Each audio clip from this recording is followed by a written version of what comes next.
প্ৰথমে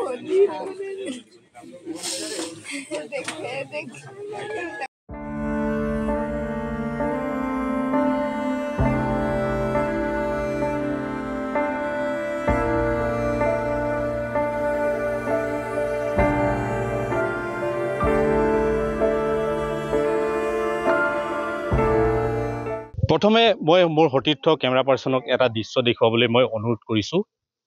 এয়া এগৰাকী অসহায় মাতৃ হাতত এখন ফটো লৈ ৰৈ আছে নিজৰ পুত্ৰৰ বাট চাই।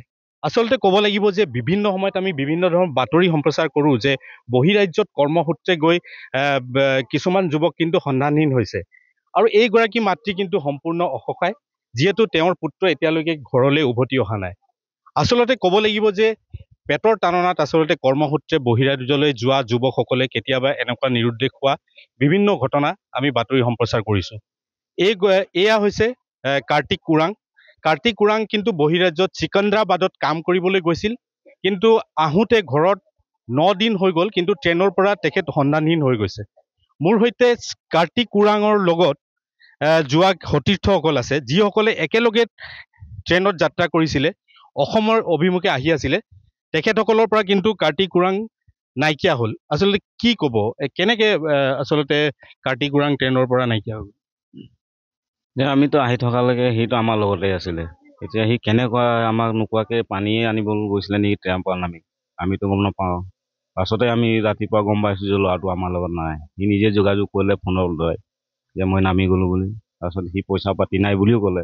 তাৰপিছত পইচা পাতি কণ্টেক্ট কৰি তাৰ মই 1500 পইচা পঠিয়াই দিলোঁ, ট্ৰেইনো উঠালোঁ। সি আকৌ বাটত আহি পিনি আকৌ নামি দিলে নহয়। এতিয়া 9 দিনে সন্ধানহীন হৈ নাই, 9 দিন হৈ গ'ল, ল'ৰাটো আমাৰ খা খবৰ পোৱা নাই।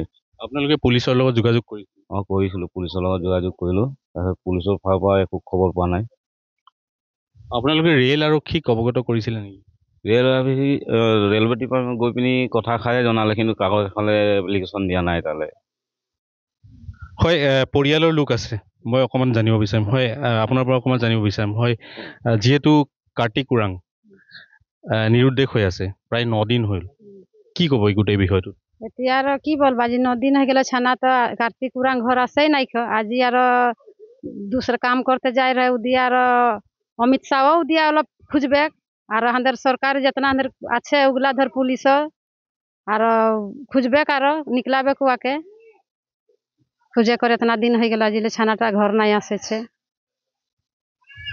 হয়, আচলতে ক'ব লাগিব যে ইয়াত স্থানীয় যি ৰাইজ সকলো গোট খাইছে। আচলতে যিহেতু কাৰ্তিক কুৰাং আজি প্ৰায় 9 দিন হৈ গ'ল নিৰুদ্দেশ হৈছিলে। আচলতে ক'ব লাগিব যে পেটৰ তাৰণাত আচলতে বহিৰাজ্যত কৰ্মসূত্ৰে যিসকল যুৱক যায় কৰ্মসন্ধানত, কিন্তু কাৰ্তিক কুৰাং যেতিয়া উভতি আহিছিলে, কিন্তু উভতি অহাৰ পথতে নিউ জলপাইগুৰিৰ পৰা তেখেত নিৰুদ্দেশ হৈ আছে বুলি আমি জানিব পাৰিছোঁ।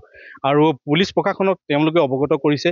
পুলিচ প্ৰশাসনে কি পদক্ষেপ লয় আচলতে সেয়া লক্ষণীয় হ'ব, যিহেতুকে কাৰ্তিক কুৰাঙেই হৈছে এই ঘৰখনৰ একমাত্ৰ কৰ্ম কৰা যুৱক, আৰু তেওঁৰ আয়তে কিন্তু এই ঘৰখন সম্পূৰ্ণৰূপে চলে। কিন্তু তেওঁৰ যি আজি এই অৱস্থা, মই পুনৰ এবাৰ তেখেতৰ মাতৃৰ কাষলৈ অকণমান যাব বিচাৰিছোঁ। হয়, কি ক'ব, আপোনাৰ ল'ৰা আহিম বুলিতো আপোনাক ফোন কৰিছিলে, কি ক'ব? এতিয়া চৰকাৰ হাঁকে ছানাটাকে খুঁজে আনে দিবে জলদি, আর কি করবে ওটাই করতে লাগে, আর জলদি খুঁজে আনে দিতে লাগে হাঁকে ছানা। আমাদের খুয়া দুয়া কত দিন 9-10 दिन খুয়া দুয়া নাই, ঘরে কান্দা গাগা, ভাত সবজি নাই বনা হচ্ছে।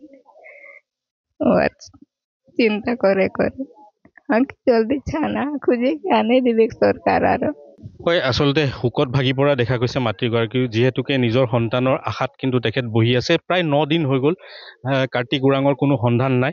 আচলতে ক'ব লাগিব যে মাতৃগৰাকীয়ে কিন্তু চৰকাৰক অনুৰোধ কৰিছে যে তেখেতক অতি সোনকালে, যাতে একমাত্ৰ চৰকাৰৰ ওপৰতে ভৰসা কৰি তেখেত আছে, আৰু কৈছে যে চৰকাৰক অনুৰোধ কৰিছে তেওঁৰ পুত্ৰক উদ্ধাৰ কৰিবৰ কাৰণে চৰকাৰক মিনতি কৰা আমি দেখিবলৈ পাইছোঁ। হয়।